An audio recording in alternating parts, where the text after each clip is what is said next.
ডাল সংক্রান্ত আরেকটি গুরুত্বপূর্ণ ম্যাথ নিয়ে আমি হাজির হয়েছি।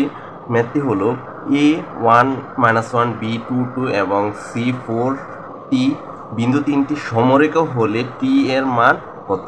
তাহলে সমরেখা হওয়ার শর্ত হচ্ছে এ বি এর ডাল এবং বিসি এর ডাল যদি সমান হয় তার মানে সমরেখা হবে, মানে একই সরলরেখায় অবস্থিত হবে। তাহলে এ বি এবং বিসি রেখার ডাল কিভাবে বের করতে হয়? তাহলে এ বি রেখার ডালের ক্ষেত্রে ডালের সূত্র হচ্ছে m = y2 - y1 / x2 - x1। এই জায়গার মধ্যে এ বি এর মধ্যে এটা হচ্ছে x1, এটা হচ্ছে y1, এটা হচ্ছে x2, এটা হচ্ছে y2। তাহলে এ বি এর ডালের সূত্র হচ্ছে x2 - y2 - y1 / x2 - x1। আর আমি যদি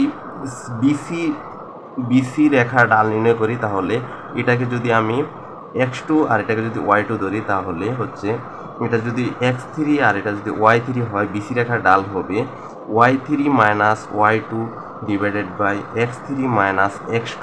তাহলে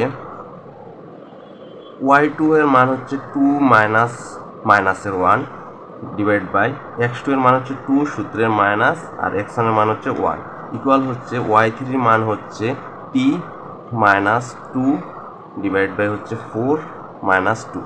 তাহলে আমরা পাই উপরে পাই 2 মাইনাসে প্লাস, তার মানে 2 + 1 2 থেকে 1 গেলে তাহলে 1 ইকুয়াল হচ্ছে t - 2 হচ্ছে 2। তাহলে আমরা পাই 3 = t - 2 / 2। তাহলে আর যদি গুণ করি, মনে মনে 1 আছে, তার মানে t - 2 ইকুয়াল হচ্ছে 3 × 6। তাহলে t ইকুয়াল আমরা পাইতেছি 6 + 2, t ইকুয়াল হচ্ছে 8। এটা হচ্ছে t এর মান।